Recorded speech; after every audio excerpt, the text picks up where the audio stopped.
léegi nag bu ñu defee parallélisme des formes une affaire en cache une autre. ndax problème mu Kilifeu ak Simon. am na beneen bu nekk ci kanamam te booba leeragul muy mbiru passeport diplomatique trafic des passeports diplomatiques. à l'Assemblée nationale. noo gisee ay député yu def loolu mu leer ñëpp ñu am ci ay preuves te ñu ne il faut ñu dindi seen malaanu kiiraay. waaw loolu sax ci loi man wóoruma jànguma droit. ci loi dégg naa flagrant délit la. waaw te bu doon ñeneen la gis nga mbaraay kiraay bi ci tàng bi lañ koy dindi. c'est honteux ñu ngi ci vacances parlementaires. da ngay kon nekkuñu ci liggéey assemblée nationale. mais est-ce que yaa ngi xalaat yow réew moo xamante si nii député yi ñooy délinquants yu mag yi. député yi ñooy def faux billets mooy crime économique la maanaam instant bi nii benn ñëbu Bougazelli yi. instant bi nii dugal na quelques baadoola en prison. parce que am na baadoola yoo xam ne faux billet ñëw na ba ak seen loxo. ñu dugg fenn di jënd ñu leen da nga doon jënd faux billet ñu jàppale yóbbu ci kasa bi. benn ngëbam waxuma valise yi ñu jot a def yëpp de. benn ngëbam kase dugal na ay nit prison. ba pare am na ñu ci jotoon am benn entreprise bu ndaw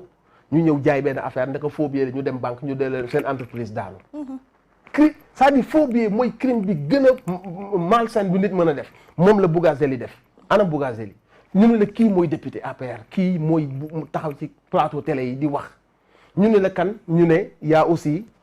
les trafiquants de passeports diplomatiques di def ay mariages fictifs di ko jaayee ay millions mais c'est très grave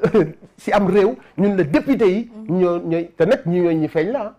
juste yàgg nañ leen wax que ni ay voyous ñoo ñu jiite mais nit ñi nanguwuñ ko déglu yàgg nañ leen wax que ni Sénégal dañoo juum dañoo jël njiit yi gis nga njiitu réew 20 ans yi ñu weesu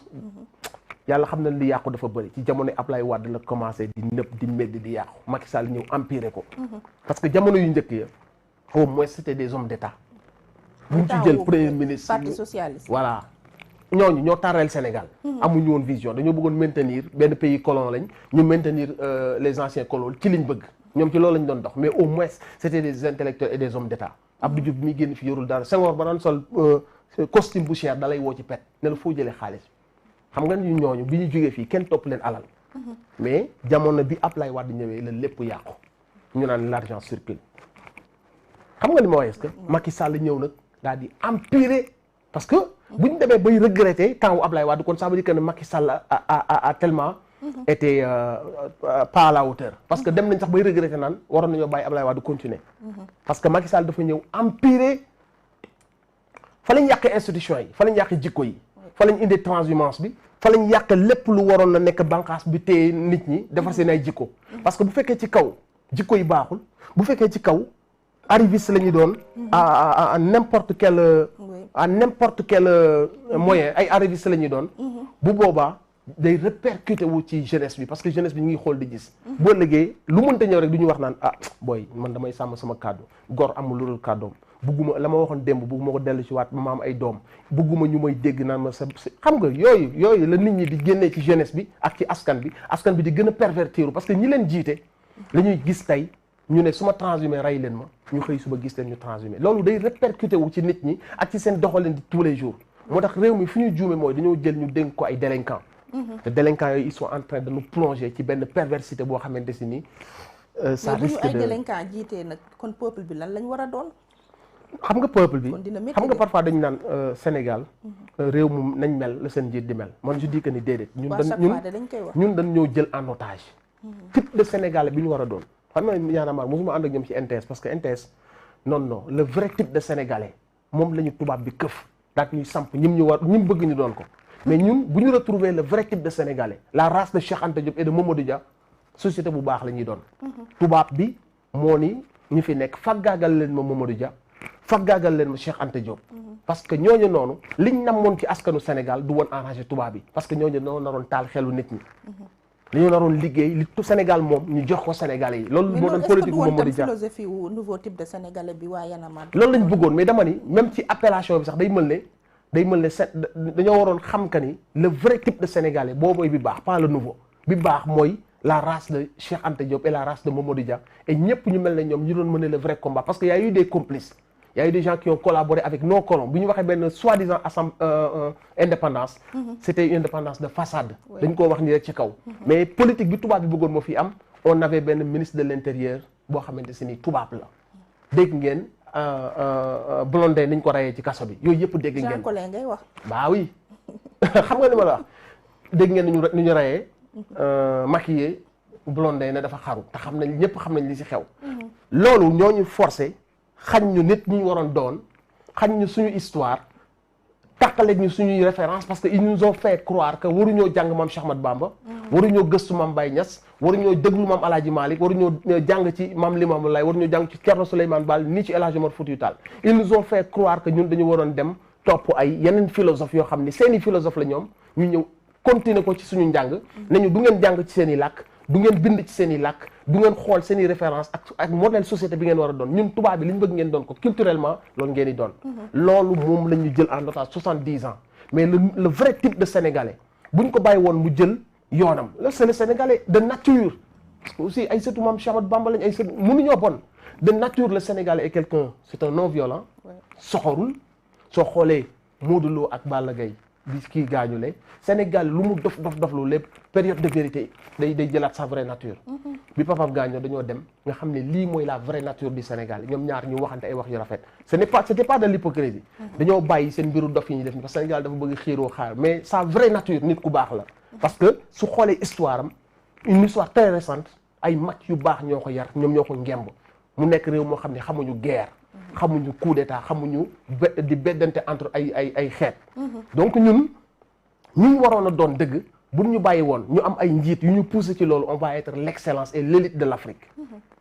comprendre nga fi may waxee. donc askan bi. bu ñu bëgg naan njiit yi askan bu muy non y a eu des délinquants qui ont confisqué l'État di sàcc ay élections parce que jamono yi ñoom Abdou Diouf malgré que c'était des hommes d'État mais sàcc élection amoon na ci. di sàcc ay élections.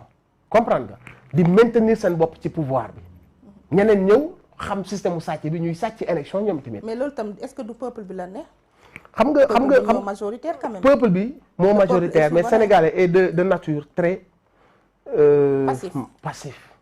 très passif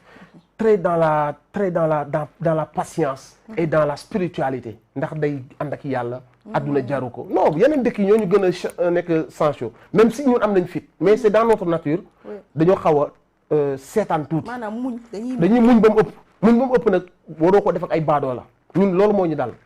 terme boobu nga utiliser mooy problème bi dañoo muñ ba dépasser ligne boo xam si bu ñu ko dépasser dootul nekk muñ mais sàggan lay doon. ñun dañoo dépasser ligne boobu bàyyi nag ay bandi ñu toog suñu kaw. un pays un grand pays comme le Sénégal nga bàyyi ko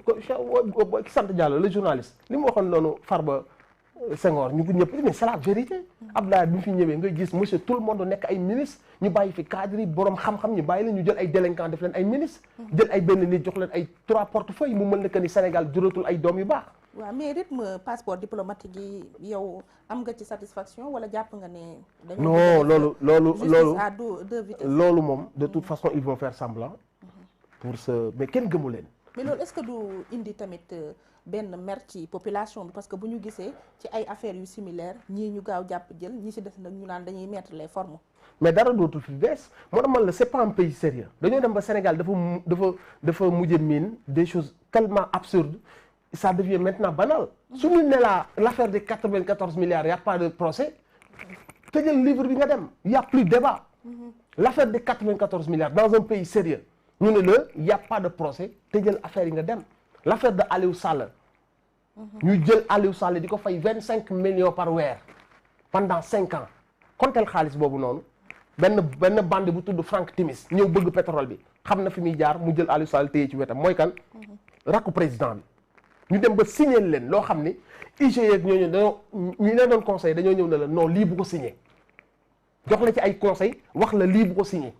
nga jaar ci ginnaaw signer ko sa rakk jaare fa yor milliards yu dul jeex moom benn bande bu tudd Franck Timis loolu dans un pays sérieux Aliou Sall dootul nekk ci jàmm xam nga bi ñu doog am doon na xànju naan day dem porter plainte waa BBC et autres loolu yëpp c'était du show parce que dañu ko Sénégal dafa plus c'est gros plus ça passe. Le meilleur moyen de défendre c'est d'attaquer.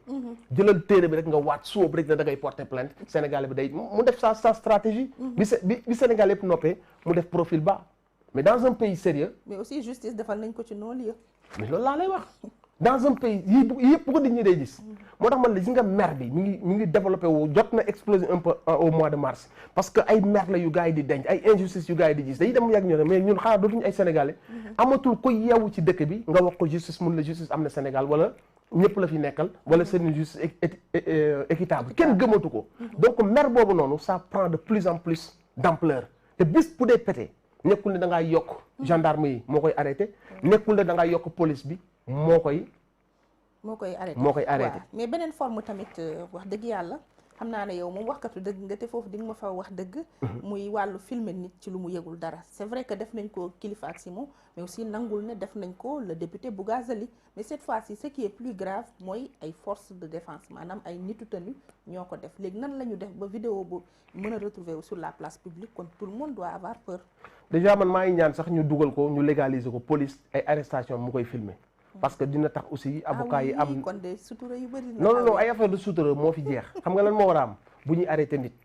parce que aussi parfois nga ñëw dañ maa dóor te kenn dóoru la parfois nga ñëw dañ la dóor police ne dóoru la moo tax léegi boo demee en France yooyu ay arrestation dañ koy filmer garde à vue dañ koy filmer dañoo war a filmer ñoom seen ay arrestation non ku bañ ñu filmer la bul def xam nga la police daa war a filmer léegi juste pour te dire gis nga frustration bi am ci alkaati yi di am ci gendarme yi ak policiers yi frustration bi ngay gis ci juges yi ñu xam que ni seen métier dañ ko jël en otage muy profiter à quelques juges d'instruction à quelques doyens de juges et aux procureurs il y a beaucoup de juges beaucoup de magistrats yuy jooy affaire boobu noonu te magistrats yooyu noonu ils vont se rebeller petit à petit gis ngeen ku génn bàyyi kon ni méthode masse silencieuse bu mooy li ma la wax rébellion la gis nga policiers yi la plus grande partie ànduñu ci régime bi nu muy doxalee mais dañ leen jël en otage parce que seen ay chef la ñuy corrompre dañ leen on leur fait faire le sale boulot te ñoom bëri na ci ñoom ñoo xam ne ay patriotes leen dañoo bëgg seen réew bëri na ñoo xam ne bi ñu prêter serment li tax ñu prêter serment dañ ko bëgg a respecter mais seen ay chef peut-être mën nañ leen corrompre bañ leen def loolu xam ne waruñu koo def moo tax am na yenn actes yu ñuy def da ngay gis ci biir que ni dañoo xam que ni bu image amul mën nañoo fat dossier bi mën nañoo néewal doole dossier bi mën nañoo wàññi gravaayu dossier bi donc ñu am présence d'esprit ñoom filmer affaire boobu noonu loolu lépp pour man acte patriotique la comme capitaine Touré nu mu def non pas bon écoute bu ñu demee ba koy filmer loolu la ci jublu woon bi mu demee ba koy filmer loolu la ci jublu woon leer na ma dafa bëggoon non mais xam nga aussi c'est pas la même chose ñu je dire nga c'est un député il est payé par le peuple dërëmu sénégalais yi seen ñaar dërëm yi ñoom fayul Kilifeu fayul Simon man je te parle de quelqu'un boo xam ne sénégalais yi la muy ndaw lépp ñun ñoo ko jox bureau ñoo koy jox essence ak lépp lu mu bëgg sénégalais yi ñoo koy jox kon kooku bu fotee mënuñu boole fotam di ko tolloole ak benn sénégalais lambda mais man ci li ma gëm rek mooy ci magistrat yi am na ñoo xam ne seen frustration dina leen yóbbu ci ñuy rebeller wu à travers des actes yu mel nii ñoom ak force de l'ordre yi